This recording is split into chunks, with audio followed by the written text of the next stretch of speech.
व्यास जी को अपनी रचनाओं से प्रसन्नता है पर संतुष्टि नहीं। भजन में कभी संतोष नहीं करना चाहिए। चाहे जितना हम भजन कर लें, जितनी हम कथा सुन लें, जितनी बार जगन्नाथ दर्शन कर लें, जितनी बार महाप्रसाद पालें, तब भी मन में अधूरापन लगना ही चाहिए। नहीं, अभी इतना नहीं किया, अभी इतना नहीं हुआ, अभी इतने नहीं हो गया है। भजन में असंतुष्ट रहना चाहिए। कितने बातें बताई थी हमने असंतुष्टि की। पहली, अध्ययन में असंतुष्ट रहना चाहिए। दूसरा, भजन में असंतुष्ट रहना चाहिए। तीसरा, माता पिता गुरु और हरि की सेवा में असंतुष्ट रहना चाहिए। माता पिता के चरण दबाए, 5 मिनट बाद मन भरने लगे ना, दबाते रहो। केवल चरण दबाना ही सेवा नहीं होती। निज मन मुकुर सुधार, श्री गुरु चरण सरोज रज। अपने मन बुद्धि को सुधारो उनकी वाणी के द्वारा, उनके आज्ञा का पालन करके, उनको प्रसन्न करके। उसमें कभी संतुष्टि नहीं होनी चाहिए, असंतुष्ट रहना चाहिए। सेवा से, गुरु सेवा से, मातृ पुत्र सेवा से। तो लेकिन व्यास जी की असंतुष्टि अलग प्रकार की है। कैसे प्रकार की? उन्हें लग रहा है कि मैंने जो रचना की है उससे मानव कल्याण तो होगा, लेकिन वैसा नहीं होगा जैसा मैं करना चाहता हूं। तब नारद जी महाराज का आगमन हुआ और नारद जी महाराज ने आकर के व्यास जी से कहा, आपने जितने भी ग्रंथ पुराण आदि इन सब की रचना की है, इन सबकी रचना से आपकी असंतुष्टि का कारण इसलिए है क्योंकि आपने चतुर्विध पुरुषार्थ को सब जगह लिखा है। और चतुर्विध पुरुषार्थ किसको कहते हैं? धर्म, अर्थ, काम, मोक्ष, ये चतुर्विध पुरुषार्थ है। बहुत ध्यान से सुनिएगा, समझने वाली बात है। हम लोग भी कई बार अपनी क्रिया से, जीवन से थोड़े से असंतुष्ट से रहते हैं। कैसे संतोष पावें? तो ये बात समझनी पड़ेगी आपको। व्यास जी, आपने जितने भी ग्रंथ लिखे उनमें धर्म की प्रधानता बताई है। धर्म कैसे किया जाए, अर्थ कैसे कमाया जाए, कामनाओं की पूर्ति कैसे की जाए, और सब कुछ करते हुए अंत में मोक्ष कैसे प्राप्त पाया जाए, ये 4 बातों का ही विस्तार लिखा है आपने। तो व्यास जी बोले, ये 4 ही हैं जो पूरे संसार को चलाते हैं। यहां बैठा हर व्यक्ति और दुनिया का हर जीव इन 4 में ही संलिप्त है। कोई 4 कर रहा है या फिर कोई 4 में से कोई एक कर रहा है। जैसे कोई धर्म के मार्ग पर ही चलता है, शास्त्र ऐसा कहते हैं, धर्म ऐसा कहते हैं, गुरु आज्ञा ऐसी कहती है, ऐसा ही रहना चाहिए, ऐसा ही खाना, ऐसा ही पहनना, धर्म। कोई व्यक्ति अर्थ के मार्ग पर चलता है, यहां से कैसे कमाया जाए, इससे कैसे कमाया जाए, यहां से कमाई कैसे होगी, उसके दिमाग में यही चलता है, कमाई कैसे होगी। अर्थ के लिए जी रहा है, केवल धन। दूसरा है काम, यानी कि कामनाओं की पूर्ति। कोई केवल अपनी कामनाओं के लिए ही जी रहा है। मुझे उस ब्रांड के कपड़े पहनने हैं, मुझे तो वो वाला शहर घूमना है, मुझे वहां का वो खा के देखना है, उसका स्वाद कैसा है। वो कामनाओं में ही जीते हैं। हमारे तो बहुत दुनिया के लोगों से पाले पड़ते हैं ना। ऐसे वाले लोग भी बहुत देखे हैं जिनकी केवल कामनाएं ही रहती हैं। सुबह का नाश्ता साउथ इंडियन होना चाहिए, दोपहर का भोजन राजस्थानी होना चाहिए, रात का भोजन कैसा होता है? रात का भोजन पंजाबी होना चाहिए। वो कामनाओं में ही जीते हैं।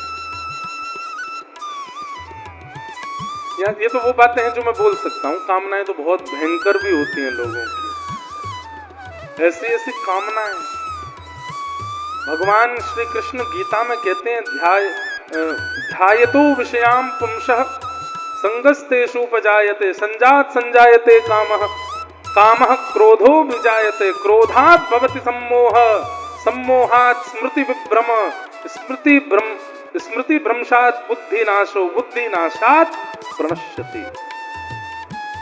ठाकुर जी कहते हैं व्यक्ति का नाश प्रारंभ कहां से होता है? ध्यान से सुनिए सब लोग, इधर देखो इधर देखो इधर देखो। व्यक्ति का नाश कहां से प्रारंभ होता है? ठाकुर जी कहते हैं ध्यायतो विषयाम पुंसः। कहां से नाश प्रारंभ होता है? बिस्तर पर लेटे हैं, हाथ की तकिया लगा रखी है, एसी चल रहा है, पंखे को घूमते घूमते देखते देखते विषय चिंतन कर रहे हैं। विषय भोग नहीं रहे, केवल उसको सोच रहे हैं। काश मैं ऐसा कर लूं, काश मैं ये कर लूं, काश मैं ऐसा कर लूं। और वो विषय अत्यंत दूषित विषय, उसका केवल चिंतन कर रहे हैं, किया नहीं है, केवल चिंतन करने से वहीं से नाश प्रारंभ होता है। ध्यायतो विषयाम पुंसः।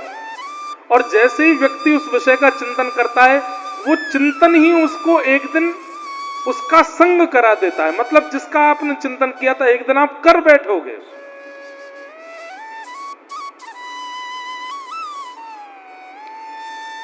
जेल में बड़े बड़े पत्रकार जाते हैं और वहां कैदियों से पूछते हैं तुमने उसका वध क्यों किया? तो वो व्यक्ति कहता है कि पता नहीं कैसे मेरे हाथ से गोली चल गई, या कैसे मैंने उसका गला काट दिया, मुझे खुद नहीं पता। तो जो मैं एक दो बार जेल में भी कथा एक आध दिन की कर चुका हूं। तो जो जेल में जो कैदी होते हैं, हमारे बंदी भाई लोग होते हैं, उनके मन बुद्धि को पढ़ने और उनको समझाने के लिए वहां पर मनोवैज्ञानिक लोग भी जाते हैं, उनसे बातें करते हैं, उनको सुधारने का प्रयास करते हैं। तो एक मनोवैज्ञानिक से मैंने पूछा तो उसने मुझे क्या बताया कि महाराज जी एक बात निश्चित है। मैंने क्या? जो पहली बार भी गुनाह करता है वो उस गुनाह को एक बार पहले कभी सोच चुका होता है, तभी उससे वो होता है। बिना सोचे हो ही नहीं सकता। ऐसा हो ही नहीं सकता कि आपने कुछ सोचा ना हो और आपसे वो गलती हो जाए ना, तभी तो सोचा।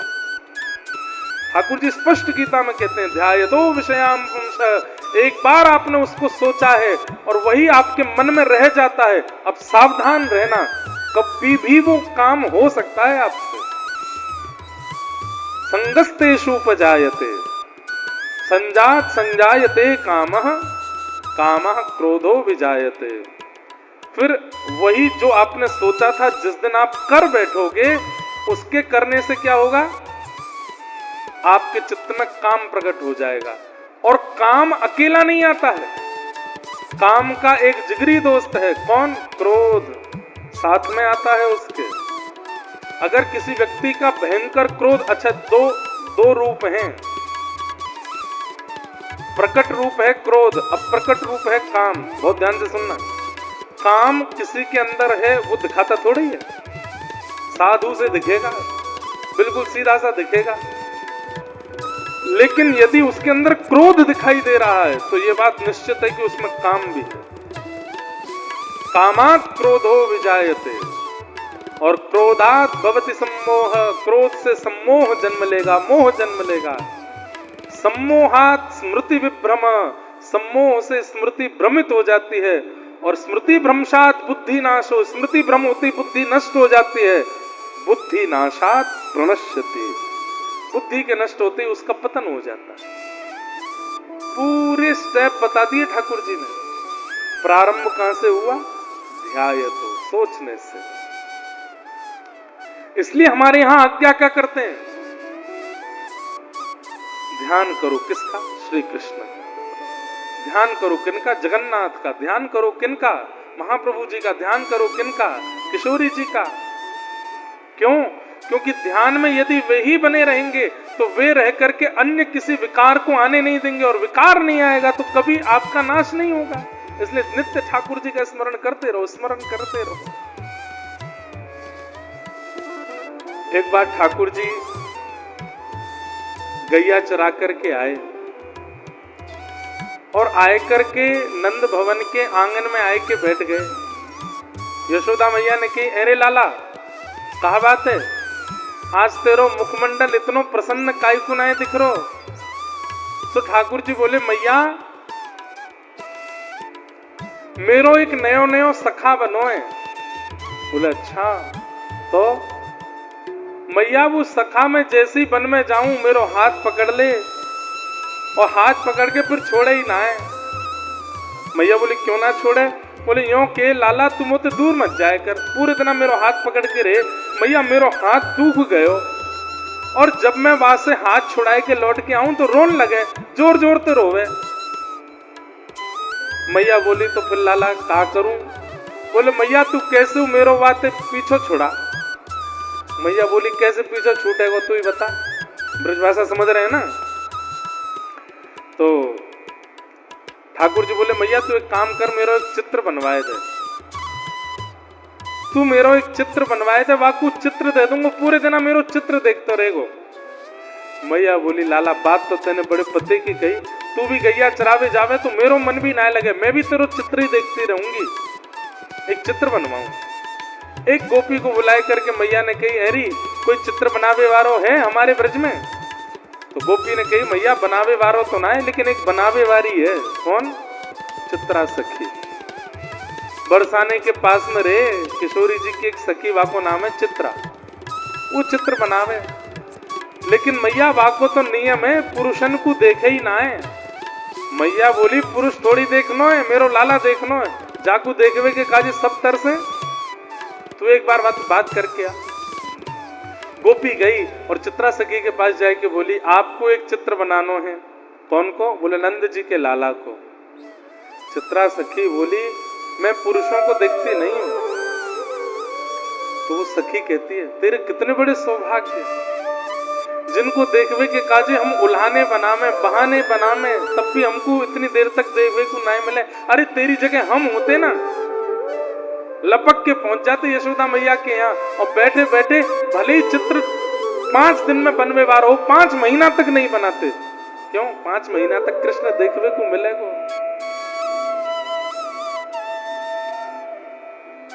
अरे तू एक बार देख तो सही, छोटो सो लाला है, तू वाकू देख लेगी ना तो को चित्र बनाए के अपनो सौभाग्य लगेगा कि मैंने ऐसा चित्र बनायो। इतना महिमा मंडन करके गई तो वो चित्रा सखी बोली एक काम कर तू मुझको यहीं बता दे वो देखवे में कैसो है। गोपी बोली एक रसना से नंद जी के लाला के गुण और रूप नए बताए जा सके, लेकिन तू फिर भी कहे तो अंग है गहरे समुद्र सो, नेत्र हैं वह समुद्र में खिले भय कमल से। ठाकुर जी का अंग कैसा है? बोले गहरा समुद्र, नीला होता है और शांत होता है, ठाकुर जी का अंग ऐसा है। और नेत्र कैसे हैं? बोले मानो जैसे उस गहरे सरोवर समुद्र में 2 कमल खिले। नासिका कैसी है? बोले नासिका ऐसी लगे मानो जैसे 2 कमलन के बीच में से एक कछुआ बहतो बहतो जा रहा हो, ऐसी नासिका। ओष्ठ कैसे हैं? ठाकुर जी के होठ कैसे हैं? बोले ऐसा लगे जैसे मानो वह नील सरोवर समुद्र में, वह सरोवर में 2 टापू रखे हों और उन टापून पे भी सुंदर सुंदर सुंदर सुंदर गुलाबी कमल खिल रहे हैं। ऐसे ठाकुर जी के आधार अंग कांति का वर्णन करते करते करते स्थिति हो गई कि वो चित्रा सखी ऐसी बावड़ी भई, अब तो उसके चित्त में इच्छा हो गई मैं देखने जाऊं। नंद भवन पहुंची। अब यशोदा मैया बैठी हैं यहाँ पर, और जैसे जहां जगन्नाथ जी खड़े वहीं एक खिड़की है पीछे, तो यशोदा मैया यहाँ बैठी हैं और चित्रा सखी सामने बैठी। चित्रा सखी बोली मैया आपके लाला को चित्र बनानो, एक बार वाको दर्शन कराओ। मैया बोली दर्शन नहीं कराऊंगी, मैं वाको वर्णन कर दूंगी, तू वर्णन सुनकर के बनाए दे। बोले वर्णन तो मैंने गोपी से सुन लियो। बोले वाह ने इतना अच्छा नहीं बताओगे, मैं बता रही हूँ। बोले कैसो है तुम्हारो लाला? मेरो लाला कतई सीधो है, इतनो सीधो, इतनो भोरो भंडारी। अब यहाँ तो मैया सीधेपन को भाव बता रही हैं। पीछे से ठाकुर जी खिड़की खोलें और खिड़की खोल करके चित्रा सखी ते करें, कभी अपनी जीभ नकारें, कभी ऐसे करें, कभी नासिका ऐसे ऐसे करें, कभी ऐसे ठेंगा दिखा मैं। अब मैया जो वर्णन कर रही है बिल्कुल वाक्य विपरीत है लाला। और चित्रा सखी देख रही है, अच्छा सीधा हो मैया? बोले बिल्कुल सीधा। बोले जलेबी जैसा सीधा होएगा। ऐसा वर्णन कर रहे हैं।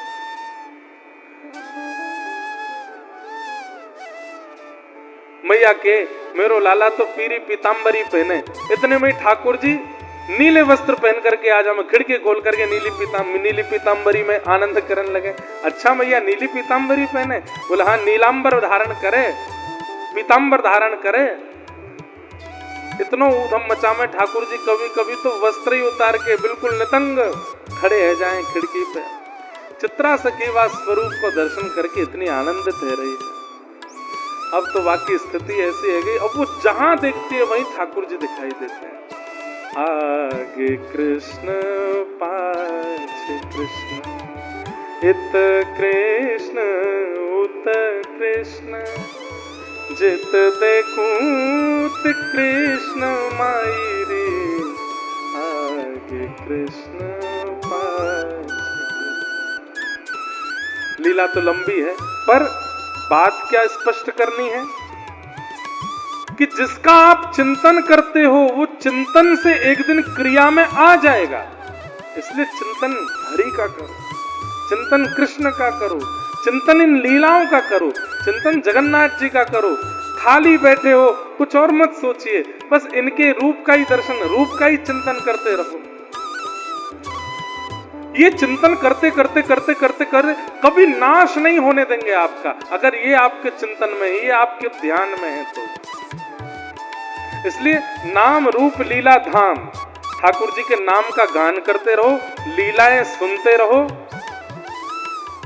रूप का दर्शन करो और धाम का गमन करो। नाम रूप लीला और धाम, ये चार आपके जीवन में होते रहेंगे तो नाश से बच जाओगे, नहीं तो ध्यायतो विषयाम पुंसः।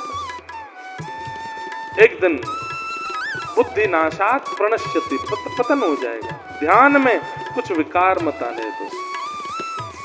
नारद जी महाराज ने कहा, भगवान धर्म करने वाले लोगों के बारे में आपने लिख दिया, अर्थ कमाने वाले लोगों के बारे में आपने लिख दिया, कामनाओं की पूर्ति करने वालों के बारे में आपने लिख दिया, मोक्ष की प्राप्ति करने वालों के बारे में आपने लिख दिया। तो व्यास जी बोले बचा क्या? बोले पंचम पुरुषार्थ। क्या? जिन्हें धर्म से काम नहीं, जिन्हें अर्थ से काम नहीं, जिन्हें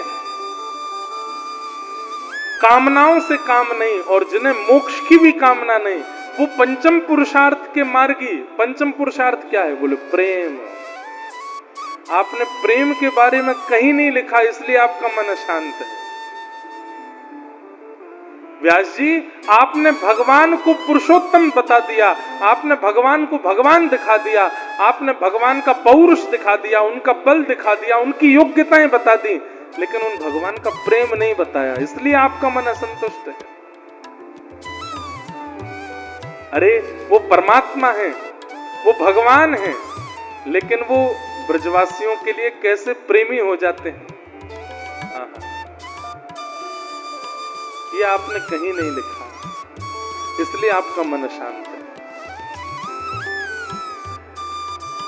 अरे ऐसो ऐसो ओ ऐसो चटक मटक सो ठाकुर, तीनों लोकन में ना। ऐसो चटक आपने कहीं लिखा? मानो नारद जी कह रहे हैं व्यास जी से, आपने कहीं वर्णन किया कि वो परमात्मा है, वो ब्रह्म है, वो विधाता है, वो त्रिलोकीनाथ है? इसको सब जगह लिखा है। उनके इतना बल है, वो सुदर्शन चक्रधारी हैं, वो गांडीव धनुषधारी अर्जुन को महाभारत युद्ध में केवल बिना आयुध उठाए जिता देते हैं। ये सब आपने लिखा। वो गीता का ज्ञान उपदेश करते हैं, लेकिन वो कितने प्यारे हैं ये आपने कहीं नहीं लिखा।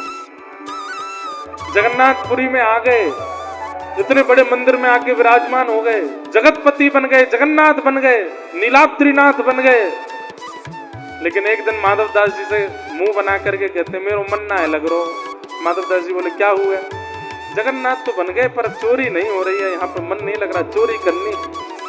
माधव दास जी बोले जय जय, ये कलयुग है, द्वापर नहीं है कि गोपियां पकड़ लेंगी फिर छोड़ देंगी। चोरी करते पकड़े गए तो सजा और हो जाएगी, उम्र कैद। ठाकुर जी बोले अरे माधव दास, तू कहा जाने चोरी को स्वाद कितना अच्छा रहे।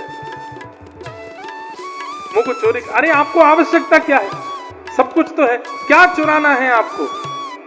ठाकुर जी बोले ये राजा है ना, गजपति राजा, या के बगान में खूब सुंदर सुंदर कठेल लगी हैं, वो चुरावे को मन है। अरे हम अभी राजा को बोल देते हैं, कठेल भिजवा देगा आपके लिए।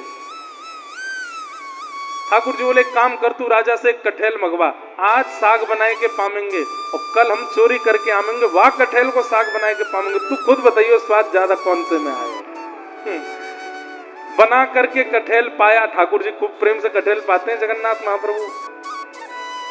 माधव दास से बोली स्वाद ले लियो, बोले हाँ, अब तू कल मेरे संग चोरी करवे चलियो, फिर देखियो कैसा आनंद आवेगा। माधव दास जी बोले मुझे चोरी करनी नहीं आती, बोले हम है ना, सिखा देंगे सब, तू बस संग चलियो। महाप्रभु जगन्नाथ जी माधव दास जी के कंधे पे बैठ के चोरी करने गए, राजा के बगीचे में प्रवेश कर गए। माली रात में घूमता था। ठाकुर जी बोले धीमे धीमे सब काम करियो, हैं वो ठीक है। माधव दास जी अंदर पहुंच के बोले यहाँ तो इतने सारे पेड़ हैं, कौन से पे चढ़ूं। जगन्नाथ जी बोले इतनी तेज क्यों बोल रहा है, माली सुन लेगा। माली बोलता हाँ मैं बताता हूं कौन से पेड़ पर चढ़ना है। ठाकुर जी बोले देख पकड़ ले वो, छुप जा। माधव दास जी बोले कौन से पे चढ़े, बोले ये वालों बढ़िया है। बोले कौन चढ़ेगा ऊपर। ठाकुर जी बोले हम चढ़ते हैं, हम बढ़िया वाले पक्के पक्के कठेल ऊपर से गिरेंगे, तुम उनको लपक लेना। बोले ठीक है। माधव दास जी बोले नहीं तो एक काम कीजिए, आप लपक लीजिए, मैं ऊपर से दे दूंगा। बोले चल तो एक काम कर, तू ही चढ़ जा ऊपर। माधव दास जी ऊपर चढ़ गए। ऊपर जाकर बोले कौन सा दूं, ये वालों की ये वाला। ठाकुर जी बोले तू हल्ला कर दे। माली बोला मैं बताता हूं कौन सा देना, रुक जाओ। अब तो ठाकुर जी तो वहां से अंतर ध्यान हो गए। माली आ गया, बोले नीचे उतर के आओ। माधव दास जी नीचे उतर के आए। पहले तो खूब डंडा मारे, शर्म नहीं आती, बुढ़ापे में चोरी करते हो, रुक जाओ तुमको बांध देता हूं। पेड़ से बांध दिया। अगले दिन सुबह राजा आया। राजा ने आकर के जैसे ही देखा, माली ने पहली किया रात में एक चोर पकड़ा हमने। राजा जैसे ही आए, आकर के देखा तो पेड़ से बंधे हुए कोई और नहीं, पुरी के बड़े अच्छे साधक माधव दास। राजा जानते थे, माधव दास जी को प्रणाम। अरे जय जय, एक खोलो इनको, ये तो साधक हैं। माली बोला ऐसी क्या साधना करते हैं, कठेल चुराने आए थे रात को। राजा ने कहा भगवान ऐसे कैसे आए। माधव दास जी के नेत्र सजल हो गए। बोले आपको लगता है कि हम कठेल चुराने आएंगे। बोले लगता तो नहीं है। बोले कौन है कठेल का चोर बताओ। बोले पुरी में कौन है। वो तुम्हारे कालिया ठाकुर हैं, वही आए थे यहाँ चोरी करने के लिए रात को, हमारे साथ में आए, खुद तो भाग गए, हमको यहीं छोड़ गए। ठाकुर जी को कठेल खाने का मन था, चोरी करने का मन था, इसलिए आए। राजा ने पूरा बगीचा जगन्नाथ महाप्रभु के नाम कर दिया। माधव दास जी लौट करके गए। ठाकुर जी जैसे ही माधव दास जी सामने पहुंचे, ठाकुर जी हंसने लगे। आनंद आयो। बोले आनंद तो आयो, खुद का ही को भाग गए हो। बोले आप हमको छोड़ के भाग गए, लो हम पूरा बगीचा आपके नाम करा के आए। और तब ठाकुर जी को थोड़ी संतुष्टि हुई।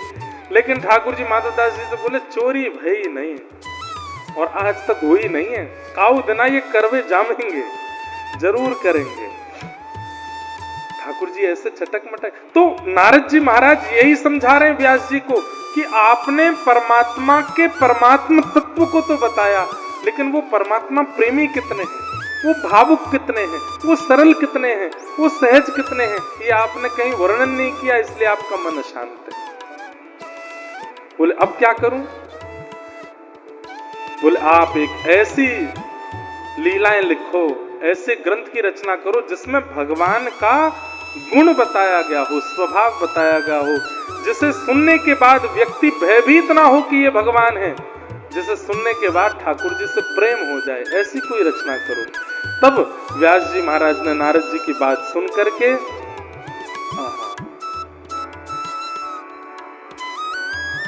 लोकस्य जानतो विद्वान चक्रे सात्वत संहिता, तब व्यास जी महाराज ने भागवत की रचना की। और भागवत की रचना करने के बाद व्यास जी को अत्यंत सुख की प्राप्ति हुई, अत्यंत संतुष्ट हुआ। जिस भागवत में भगवान की मधुर लीलाएं हैं, उन लीलाओं से प्रेम प्रकट होता है। और ये प्रेम पंचम पुरुषार्थ है। जब पंचम पुरुषार्थ का प्रतिपादन किया तो व्यास जी के चित्त को सुख मिला। ऐसी भागवत जी की रचना हुई। बोलो भागवत महापुराण की। अब व्यास जी महाराज इसी भागवत के मधुर प्रसंग को अपने पुत्र श्री सुखदेव जी को प्रदान करते हैं। और श्री सुखदेव जी महाराज यही कथा जाकर के परीक्षित जी को सुनाते हैं। और परीक्षित जी महाराज को सुनाते हुए चतुर्थ दिवस में फिर कृष्ण जन्मोत्सव का क्रम होगा। कल बंधुओं नंदोत्सव यहाँ मनाया जाएगा। और आप सब लोग कल श्वेत वस्त्र पहन के आना। कौन से? हाँ, श्वेत वस्त्र पहन के आना। पीले करने की जिम्मेवारी हमारी है।